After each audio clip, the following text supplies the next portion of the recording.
Assalamualaikum warahmatullahi wabarakatuh. Perkenalkan, nama saya Nurul Hidayah dengan NIM 230444500033 dari Prodi Bimbingan dan Konseling kelas C. Baik, di sini saya akan menjelaskan identifikasi hal-hal yang berkenaan dengan fenomena sosiologi dan antropologi dengan peristiwa-peristiwa yang terjadi.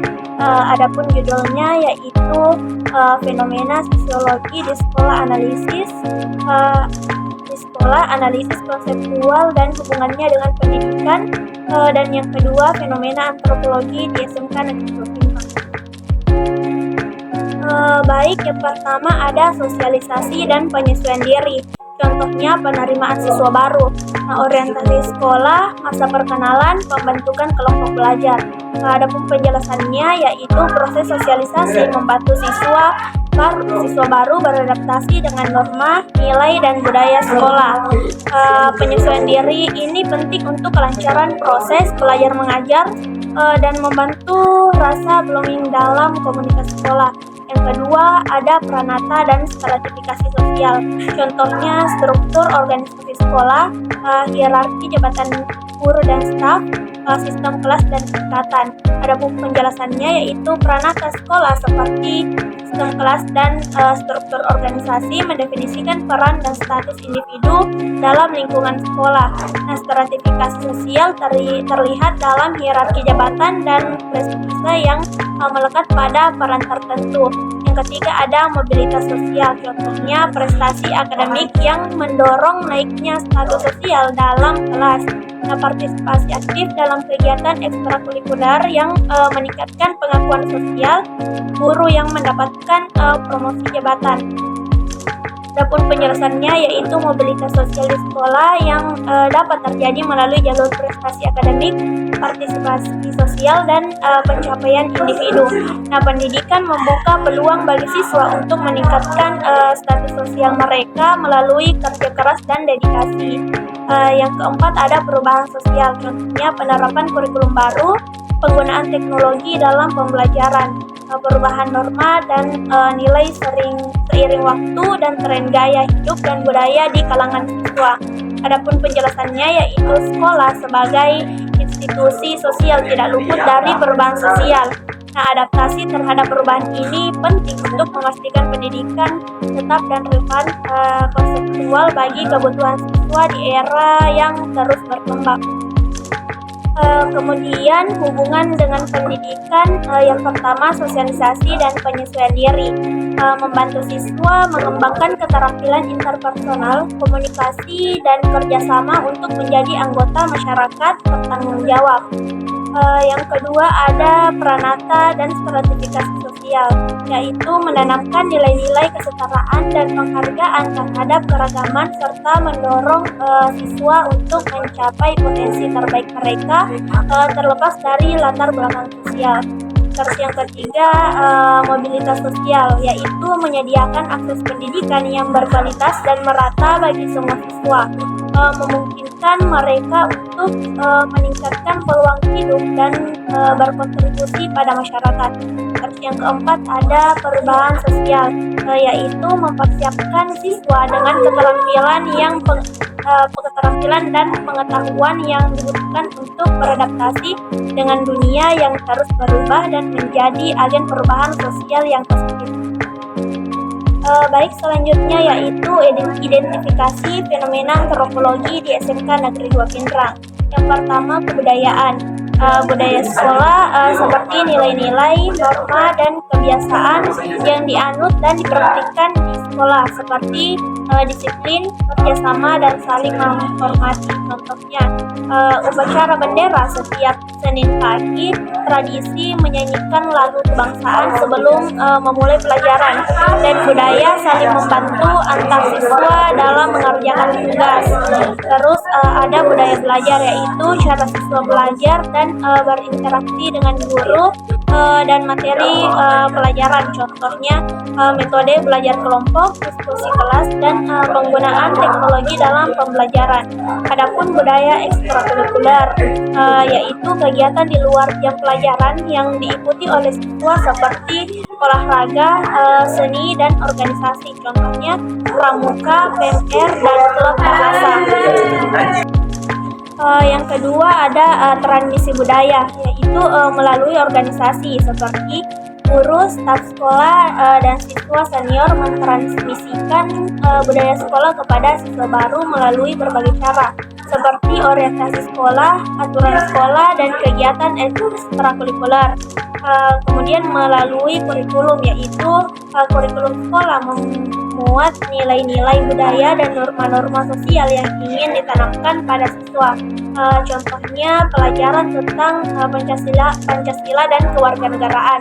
Nah, melalui sosial, siswa belajar tentang budaya satu sama lain melalui interaksi sosial dengan teman sebaya dari berbagai latar belakang. Contohnya siswa dari berbagai suku, agama, dan kelas sosial. Terus yang ketiga ada budaya belajar, seperti belajar mandiri. Nah, siswa belajar secara mandiri dengan membaca buku, mengerjakan tugas, dan mencari informasi. Nah, belajar kelompok seperti siswa belajar bersama dengan teman sebaya untuk saling membantu dan memahami materi pelajaran. Kemudian belajar dengan guru, yaitu siswa belajar dengan guru melalui penjelasan, demonstrasi, dan diskusi kelas. Yang keempat ada pendidikan multikultural, yaitu menghargai keragaman. Sekolah harus menciptakan lingkungan yang menghargai keragaman budaya dan latar belakang siswa. Mengajarkan toleransi yaitu siswa harus diajarkan untuk toleran terhadap perbedaan budaya dan agama, dan mempromosikan inklusi. Nah, semua siswa harus merasakan diterima dan dihargai di sekolah. Respect of the people. Baik, selanjutnya yaitu hubungan fenomena antropologi dengan pendidikan. Nah, budaya sekolah dapat mempengaruhi motif belajar siswa. Budaya sekolah yang positif dapat memotivasi siswa untuk belajar lebih giat. Sedangkan budaya sekolah yang negatif dapat menghambat proses belajar. Nah, transmisi budaya dapat membantu siswa untuk memahami dunia di sekitar mereka. Siswa yang memahami budaya yang berbeda akan lebih mudah beradaptasi dengan lingkungan yang baru dan menjalin hubungan dengan orang lain. Nah, budaya-budaya belajar yang berbeda dapat membantu siswa untuk belajar lebih efektif. Dan siswa harus menemukan metode belajar yang paling cocok untuk mereka. Pendidikan multikultural dapat mempersiapkan siswa untuk hidup di masyarakat yang beragam. Nah, siswa yang memiliki pemahaman tentang keragaman budaya akan lebih siap untuk menghadapi tantangan di masa depan. Baik, selanjutnya yaitu analisis kritis dan narasi gap antara konsep pendidikan ideal dan fenomena sosial antropologi pendidikan. Nah, berdasarkan paparan fenomena sosiologi di SMK Negeri 2 Pinrang, terdapat beberapa gap antara konsep pendidikan ideal dengan realitas di lapangan. Yang pertama ada konsep pendidikan holistik vis tekanan prestasi akademik. Adapun konsep ideal yaitu pendidikan holistik menekankan pengembangan seluruh aspek murid termasuk akademik, sosial, emosional, dan karakter. Nah, Ki Hajar Dewantara, tokoh pendidikan Indonesia, menganjurkan pendidikan yang berpusat pada murid dan berlandaskan budi pekerti. Nah, fenomena di SMK Negeri 2 Pinrang terdapat tekanan kuat untuk meraih prestasi akademik, nah terutama di nilai ujian. Nah, hal ini dapat dilihat dari fokus utama pada mata pelajaran inti. Nah, jam pelajaran tambahan yang berfokus pada persiapan ujian dan budaya mengejar nilai tinggi. Kemudian ada pun gapnya, yaitu terdapat kesenjangan antara konsep pendidikan holistik dan realitas di mana prestasi akademik menjadi fokus utama. Hal ini berpotensi mengabaikan aspek penting dalam pengembangan murid seperti karakter, kreativitas, dan bakat.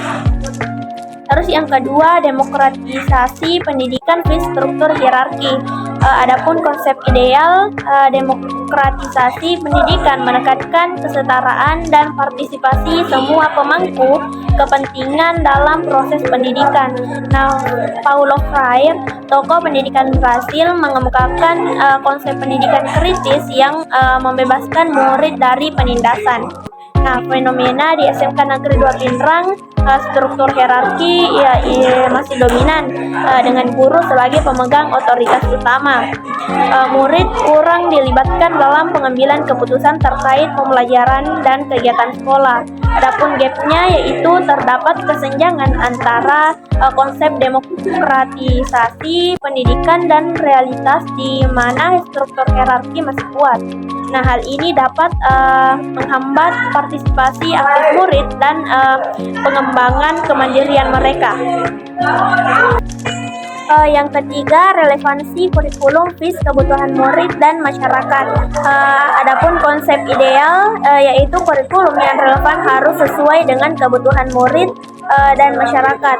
Nah, tokoh pendidikan Indonesia seperti Muhammad Rajab menganjurkan pendidikan yang berwawasan kebangsaan dan berorientasi pada pengembangan masyarakat. Nah, fenomena kurikulum di SMK Negeri 2 Pinrang belum sepenuhnya mencerminkan kebutuhan dan konteks lokal. Nah, adapun beberapa mata pelajaran yang kurang relevan dengan kebutuhan murid dan masyarakat seperti minimnya fokus pada keterampilan abad ke-20. Adapun gapnya, yaitu terdapat kesenjangan antara konsep kurikulum relevan dan realitas, di mana kurikulum belum sepenuhnya adaptif terhadap kebutuhan murid dan masyarakat. Hal ini dapat berakibat pada kesenjangan antara pendidikan dan dunia kerja. Yang keempat, penilaian yang berpusat pada murid vs penilaian tradisional. Nah, adapun konsep ideal yaitu penilaian yang berpusat pada murid menekankan proses belajar dan perkembangan murid daripada hanya hasil akhir. Nah, penilaian holistik dan autentik menjadi kunci, yaitu fenomena di SMK Negeri 2 Pinrang. Nah, penilaian yang masih dominasi oleh tes dan ujian tradisional yang fokus pada hafalan dan regurgitasi pengetahuan. Nah, kurangnya penilaian holistik yang mengukur aspek lain seperti karakter, kreativitas, dan soft skill. Nah, gapnya yaitu terdapat kesenjangan antara konsep penilaian yang berpusat pada murid dan realitas di mana penilaian tradisional masih mendominasi. Nah, hal ini dapat menghambat pengembangan karakter dan soft skill murid yang penting untuk kesuksesan di masa depan. Yang kelima, ada budaya kolaboratif vs persaingan individual. Konsep idealnya yaitu budaya kolaboratif di sekolah mendorong kerjasama, saling bantu, dan belajar. Nah, belajar bersama antar murid. Nah, tokoh pendidikan Indonesia seperti Muhammad Iqbal menekankan pentingnya persaudaraan dan kerjasama dalam pendidikan. Nah, fenomena di SMK Negeri 2 Pinrang, budaya persaingan individual masih cukup kuat. Nah, murid cenderung fokus pada pencapaian diri sendiri dan kurang termotivasi untuk membantu teman sebaya. Adapun gapnya yaitu terdapat kesenjangan antara konsep budaya kolaboratif dan realitas, di mana budaya persaingan individual ini masih mendominasi. Nah, hal ini dapat menghambat pengembangan soft skill seperti komunikasi, teamwork, dan empati pada murid.